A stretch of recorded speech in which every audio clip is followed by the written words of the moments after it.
said, tulong-tulong tara na. Hey!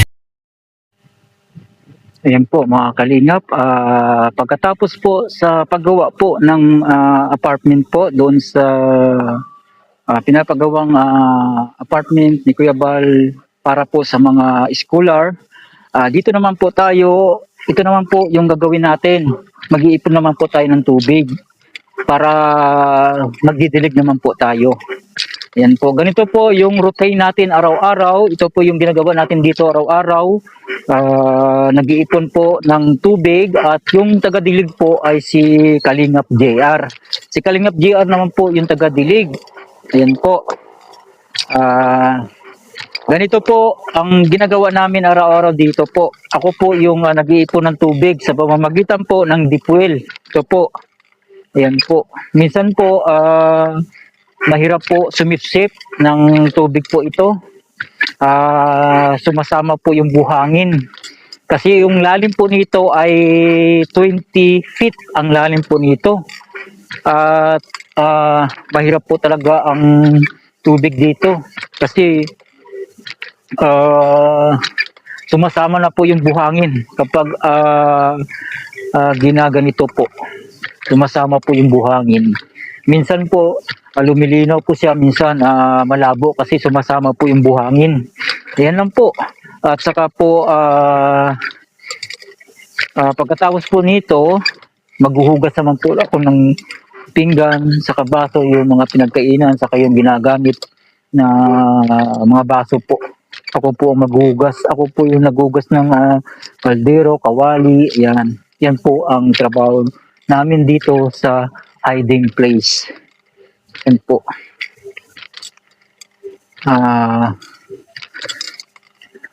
Yan po ang pagkatapos namin gawa doon sa ano po, sa ginagawang apartment po. Kanina po yung ginawa po namin doon, nagtambak na po kami para tumaas po yung flooring kasi dito po bahain po ito pag umuulan na po. Pag panahon po ng tag-ulan, bumabaha po ito. Itong lugar po ng hiding place. Bumabaha po dito. Bumabaha. Kaya nga po, pinataas po namin yung flooring para pag bumaha po, hindi po aabutin o hindi papasukin ng tubig yung flooring. Dahil mataas po ang flooring. Dahil sinambakan po namin kanina, mataas na po yung flooring. Yan po. Yan po yung ginagawa namin dito, mga kalingap. Ayan po. Yan, lalagyan ko ito ng tubig. Yan, lalagyan ko ito ng tubig. Lalagyan ko po ito ng tubig.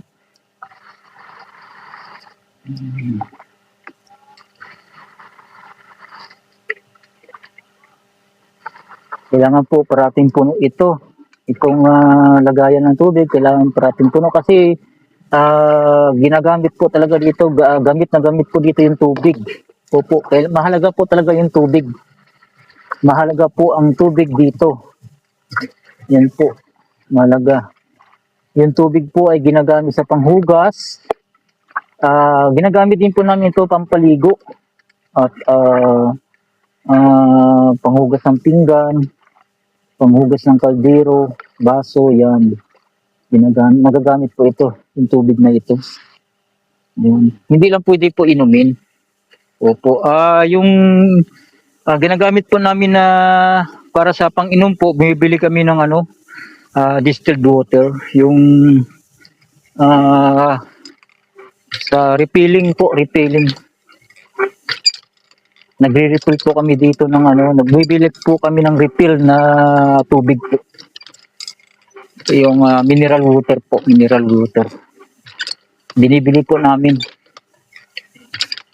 Ang ginagamit po namin dito na para gamitin na pang-inom,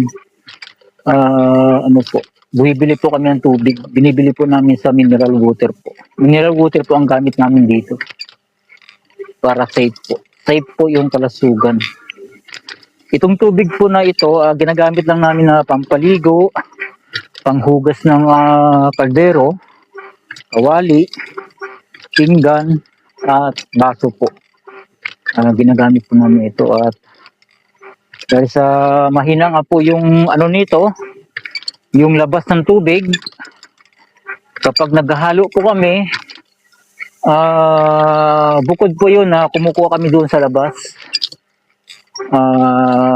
Yung ginagamit po namin sa paghalo po ng semento na tubig ay kinukuha po namin yan sa labas kasi dito po ang hina talaga ng tubig dito, ang hina po ng labas ng tubig, mahina po talaga ang labas ng tubig. Bago pa makapuno, ang tagal po kasi mahina po yung labas niya, mahina ang tubig po. Yan po mga kalingap, mga kaibigan at mga kapatid, ganito po ang ginagawa namin dito sa hiding place. Nagdidilig po kami dito ng mga halaman, mga tanim po. Yan po, ito po yung routine namin araw-araw po. Nag-iipon po kami dito ng tubig sa pamamagitan po ng deep well. Ayan. At maghuhugas na po tayo ng pinggan. Ayan, sisimulan natin ang paghugas ng pinggan.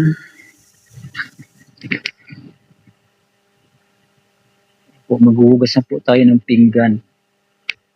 Maghuhugas na tayo ng pinggan. Hugasan na natin yung pinggan. Ganyan po talaga. Kailangan masanay ang katawan sa mga ganitong mga gawain po. Ayan. Galing po tayo sa construction. Pagkatapos po sa construction, dito naman po tayo. Ito naman po yung haharapin natin. Dito naman po tayo haharap sa panibagong gawain po. Yan. Bagong gawain. Ito po ay ano to? Yung liquid liquid na sabon po yan. Yung liquid na nilalagyan po ng tubig. Yan. Liquid na nilalagyan ng tubig po yan. Sabon po ito, sabon. Sabon po ito. Yan, sabon po yan. Nilagyan ng tubig. Yan. Umpisa na po natin yung paghugas ng pinggan. Pinggan naman po yung hugasan natin dito. Ito, panoorin niyo po ako sa aking ginagawa na paghugas ng pinggan. Ang hugas po tayo ng pinggan. Hugas po tayo ng pinggan. Mga kalingap, mga kababayan at mga kapatid. Mega shoutout po sa mga sponsors, supporters and viewers. Ganito po yung mga gawain natin dito sa hiding place. Yan po. Hugas po tayo ng pinggan.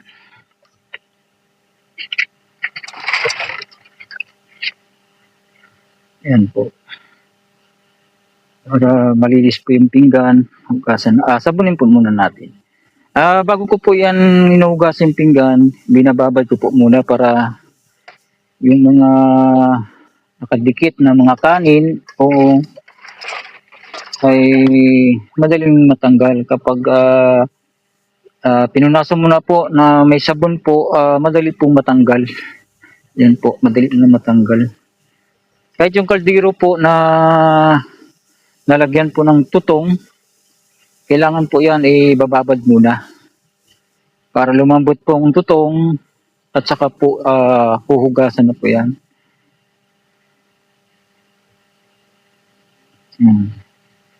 Maganda po yung nakababad muna sa tubig kasi malambot na po yung madali na lang po punasan niya ng ng basahan na may sabon po. Ito po yung ginagamit namin dito sa sabon po ng pinggan. Ayan po. Ayan po. Ayan. Ito po yung trabaho dito sa sa hiding place.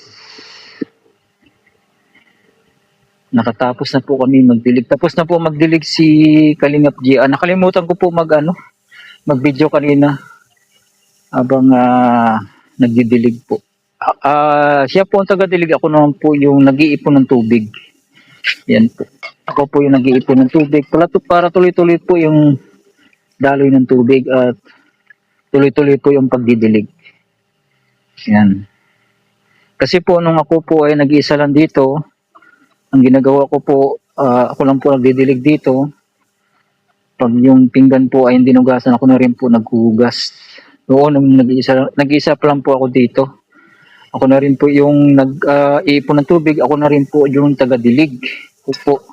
Kaya malaking bagay po na dumating si Kalingap JR po. Dahil na bawas-bawasan po yung aking trabaho dito. Kasi mahirap din po yung mag-ipon ka ng tubig tapos ikaw pa ang taga-dilig, medyo mahirap. Pero kahit mahirap po, hindi naman po tayo sumusuko. Hindi naman po tayo sumusuko sa trabaho. Hinaharap po natin yan. Wala po tayong dapat sukuan. Dapat lahat po ay dapat natin harapin. Anumang hirap, dapat po natin yan tiisin at harapin. Kahit anong hirap po, ating harapin po. Huwag po tayong umiwas sa kahirapan, huwag. Kasi pag iniwasan mo yung kahirapan, walang mangyayari po sa buhay natin. Kailangan harapin po natin yan. Kahit anong hirap, harapin po natin. Harapin po natin yan. Huwag po tayong sumuko. Harapin lang natin kasi sa pagharap natin sa kahirapan na to, magkatagumpay po talaga tayo. Wala tayong susukuan. Basta't may lakas po tayo at ingatan din po natin yung kalusugan natin. Kasi kapag nagkasakit po tayo, mahirap na po. Kasi pag ang katawan natin nagkasakit, mahirap na po magtrabaho yan. Mahirap na kumilos kapag may sakit. Kaya doble po yung ingat sa ating katawan. Kailangan manatili pong malusog na walang sakit po. Po. Kailangan ingatan natin ang ating katawan kasi yan po ang ating pinaka kapital, puhunan yung katawan po natin para po tayo ay makatawid sa kahirapan. Yan po. Huwag tayo mamili ng trabaho o ano yung dapat trabahuin po natin. Kasi kahit saan tayo mapunta na lugar, mabubuhay po tayo basta huwag tayo mamili ng mga gagawin o trabaho. Harapin po natin yan, tanggapin natin kahit anong trabaho po. Basta't mabuhay lang po tayo. Kasi yung trabaho naman yan, hindi po yan, pag nagtrabaho po tayo, marangal po yung trabaho. Marangal po ang trabaho. Dapat marangal ang trabaho ang papasukan natin. Kahit mahirap yan, basta't marangal po. Ganyan po talaga ang buhay dito sa ibabaw ng mundo. Kailangan marunong tayong humarap kahit anong dami po ng problema na dumarating po sa ating buhay, harapin po natin yan. Huwag tayong sumuko. Kapag minsan po parang pinanghinaan tayo, parang nawawalan tayo ng pag-asa, isipin natin ang Panginoong Diyos. Sa Kanya tayo humingi ng tulong para palakasin po ang ating pag-asa sa buhay. Kung meron tayong mga problema, pwede nating lapitan ng Panginoong Diyos. Basta sumunod po tayo sa Kanyang mga tuntunin o pinag-uutos. Meron kasing tuntunin at pinag-uutos ang Panginoong Diyos. Dapat nating sundin at gawin. Gawin po natin.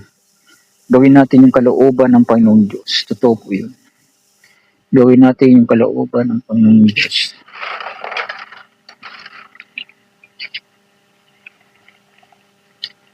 Yan mga kalingap. Tuloy-tuloy po tayo sa ating ginagawa dito. Tapusin lahat ng mga gawain para wala na po tayong babalikan. Bukas naman po, panibagong gagawin naman po. Opo. Ngayon pa lang, tapusin na lahat yung mga gagawin ngayon pa lang. Pero minsan po, pag hindi na kaya, bukas naman po. May bukas pa naman. Yung kaya lang po gawin. Kasi pagod na po talaga yung katawan. Siyempre gumagawa din po tayo sa construction, yung pinapagawa ng pabahay ni Kuya Bal, yung apartment. Nakakapagod din po yung gawain dyan sa construction po. Mabibigat kasi po yan, mabigat. Mabigat na trabaho yung sa construction po. Kaya madali po tayo mapagod. Pero kailangan sanayan natin yung katawan natin sa mabibigat na trabaho.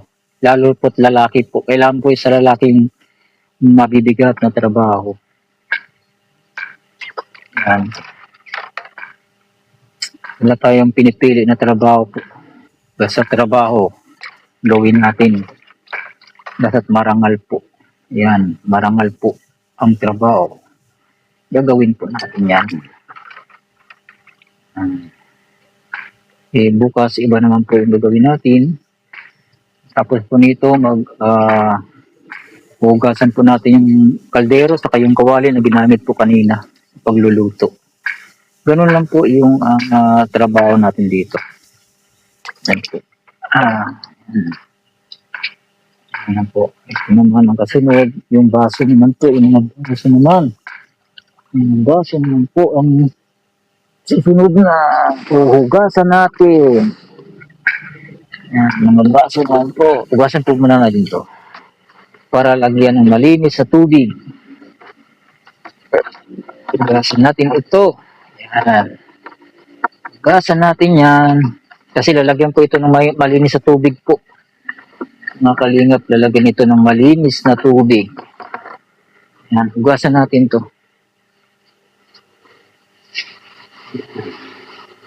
Yan. Hugasan natin yan. Tabo. Tabo natin. Ginagamit kasi yung tabo. Ginagamit ang tabo.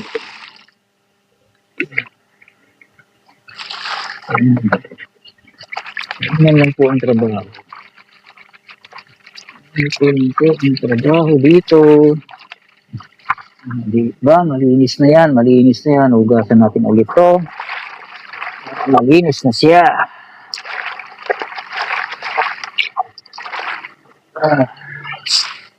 Ito lang po ang trabaho. Diba? Malinis na siya. Ganyan. Ganyan. Ganyan lang. Ganyan lang po ang pagsatrabaho. Ang pagluto.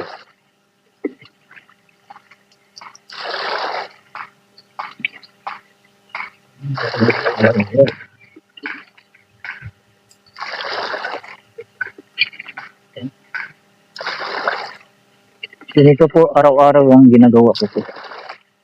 Kailangan malinis po lahat ng ginagamit sa pagkain. Malinis po. Kailangan malinis. Kasi mahirap yung marumi. Marumi po. Marumi. Mahirap yun.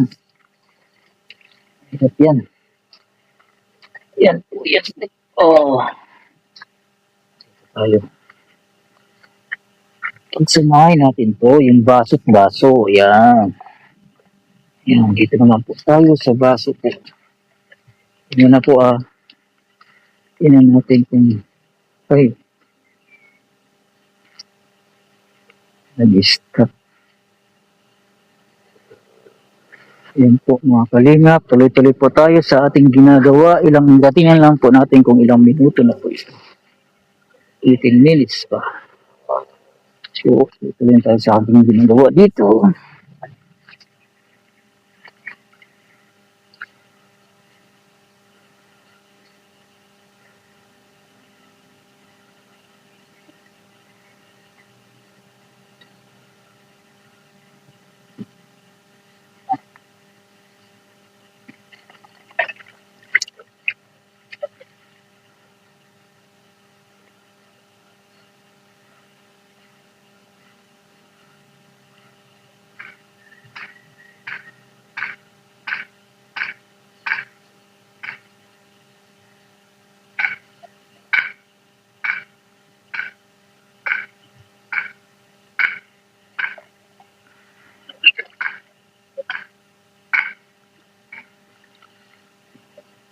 Yan po mga kalingap.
Yun po mga kalingap, tuloy-tuloy po tayo dito sa aking ginagawa.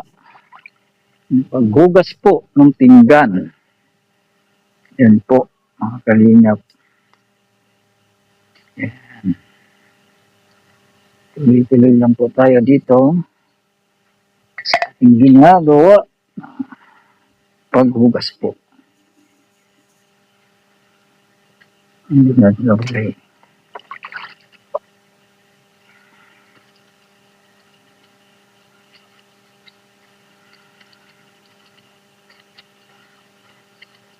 Ulitin ko po dito po tayo sa hiding place. Sa hiding place po tayo ngayon. Ito po yung hugasan ng hiding place. At dito din po tayo kumukuha ng tubig panghugas. Sa deep well. Deep well po yung gamit dito. Para sa tubig naman po, deep well. Deep well ang gamit dito. Para makaipon ng tubig.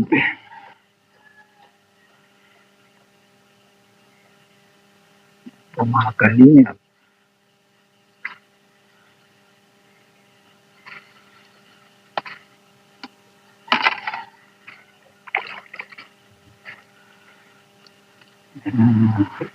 Tuloy-tuloy lang po tayo sa ating paggawa. Ayan po, paghugas ng pinggan. Tuloy-tuloy po tayo sa paghugas ng pinggan. Ayan po, malapit na tayo matapos. Malapit na tayo matapos po sa pinggan. Sa pinggan.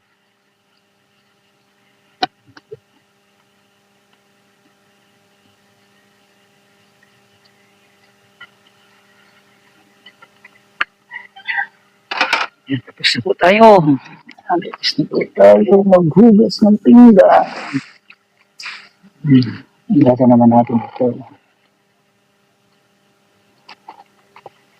Hugasan natin ito. Walang kilos din naman. Para malinis ito. Hugasan natin ito. Para malinis naman. Ayan.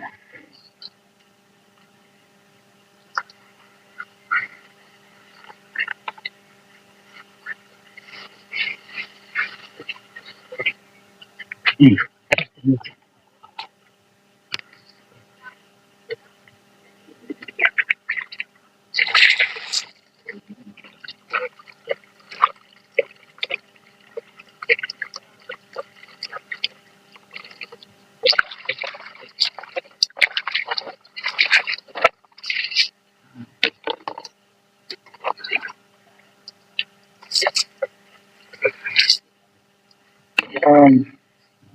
Ayos na. Ayan po. Dito naman natin ilagay. Ito natin ilagay. Hindi magkasya.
Please yung living.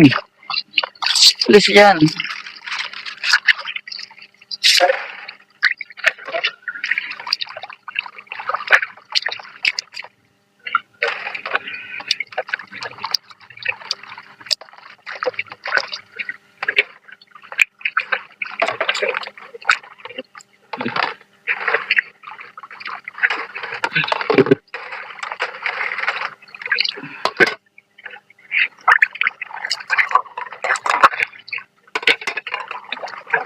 Ayan po mga kalingap, binabanlawan na po natin yung pinggan po. Binabanlawan na natin yung pinggan. Ayan po, binabanlawan natin. Binabanlawan na po natin yung pinggan. Mga kalingap.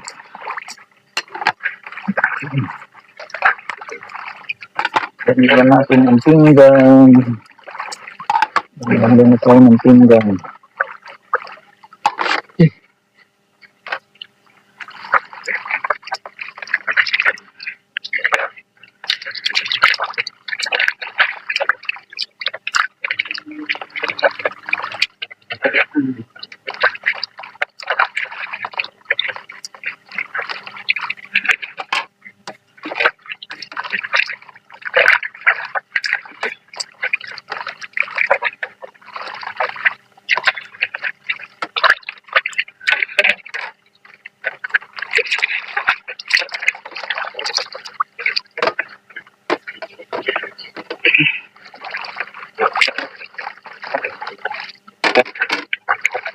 Babanlay na po tayo ng pinggan mga kalingap.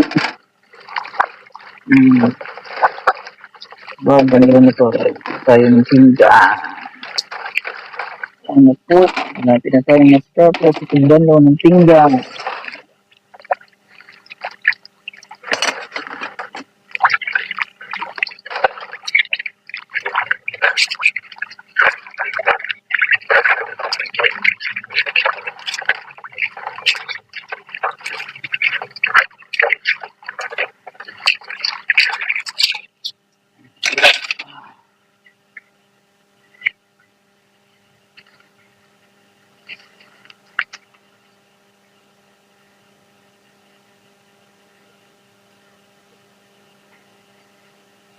Yun po mga kalingap. Gasin natin yung pinggan at baso. Baso. Iyan.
Gusto tayo ng baso naman po ang binabanlawan natin dito. Yung baso po ay binabanlawan naman natin. Itong baso naman po yung ating binabanlawan.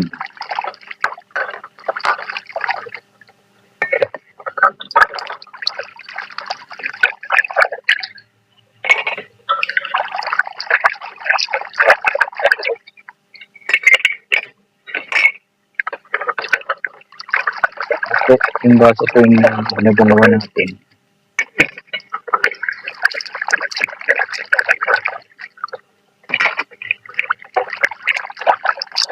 Baso naman po yung binabanlawan natin. Ayan po, nakatapos na po tayo sa paghugas ng baso. Yan po, maraming salamat po kay Kuya Bal Santos Matupang, kay Kuya Rob, kay Ate Edna, at sa mga sponsors, supporters, and viewers, at sa mga kalingap, kaibigan, at mga kapatid natin dyan na sumusuporta po sa ating mga ginagawa araw-araw po. Marami pong salamat sa inyo. Mabuhay po ang kalingap. Bye-bye po.